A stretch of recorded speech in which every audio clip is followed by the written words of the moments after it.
So, as you probably know, Israel detonated 5,000 bombs all across Lebanon. How is it that they achieved this? Well, they planted these explosives in small devices, in pagers. These were being bought and brought into Lebanon, and then Israeli forces detonated these explosives, spread throughout the population. Apparently, this is Israel saying it, and allow me to take this with a giant truck shitload of salt, but it's Hezbollah devices, even though a child was killed, and a bunch of civilians, thousands, who knows? We have no idea. But basically, the idea is this. They got word that Hezbollah was buying some pagers, and they either intercepted them or even from the manufacturer themselves, they planted the explosives and detonated once they were in Lebanon.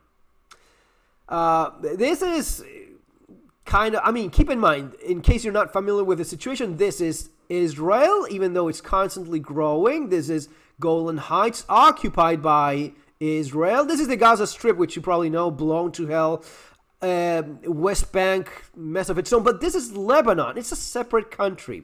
So in this separate country, in a separate sovereign nation, they planted 5,000 bombs and blew it up because Hezbollah.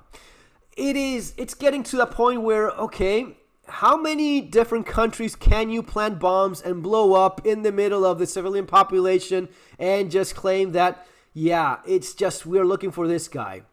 It's getting crazy, man. It's getting to the point where they're doing this in wherever the hell they want. And they have a lot of power. They have a lot of influence. They have, well, yeah, that's probably for a separate video, but it's in their pocket, basically. They do with politicians whatever they want, basically, in most of the more powerful nations in the world. So, yeah, you get away with everything, and the mainstream media, the legacy media, will gaslight this as, this is genius, this James Bond spy shit, putting little bomb in that guy. No, it is 5,000 bombs that were detonated all over. You see this happening in malls, in stores. It's not just a surgical strike on this guy. Shit, I'm not a Lebanon guy. I'm not from Lebanon or Gaza or Syria or Israel. But you can't avoid noticing these things if you have any kind of independent capabilities of thinking, right? Now, the thing that I was concerned about at first was this an explosive, or did they blew up the battery of these things? Apparently, the battery of a pager is even smaller than in a cell phone. So, yeah, 99% sure it is, as it's being claimed, that these were explosives planted by Israeli forces in these pagers before they were imported into Lebanon. And that's pretty, solid intelligence. Surprises me that they couldn't figure out, after being warned years in advance and within fucking line of sight, that some people were training on how to cross over this fence, which is the most secure fence in the planet. Yeah, that's a pickle. Anyway, going back to the situation.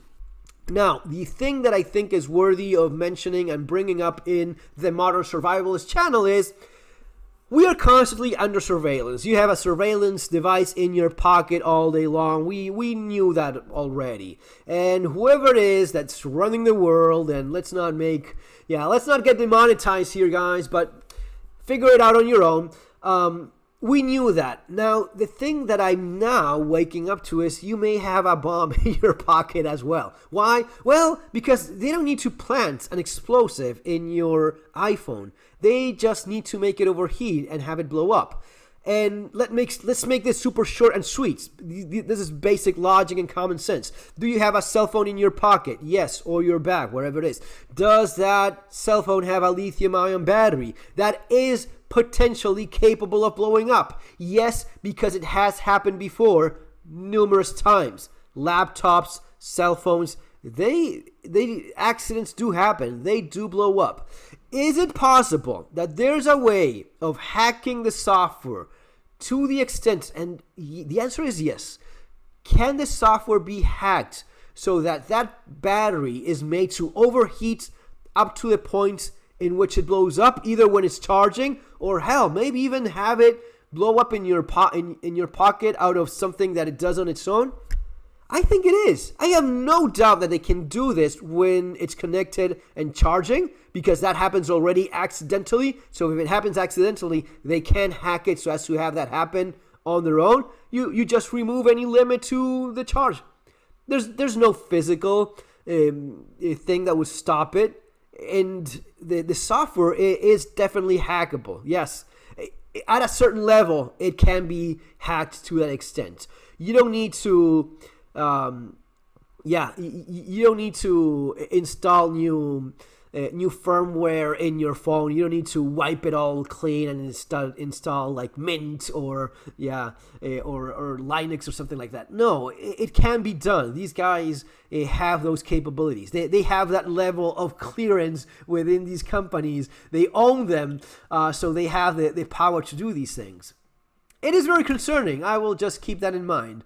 And if you see people that are inconvenienced, all of a sudden having their houses burned, just keep these things in mind. Guys, see you on our next video. Take care. Have an awesome day.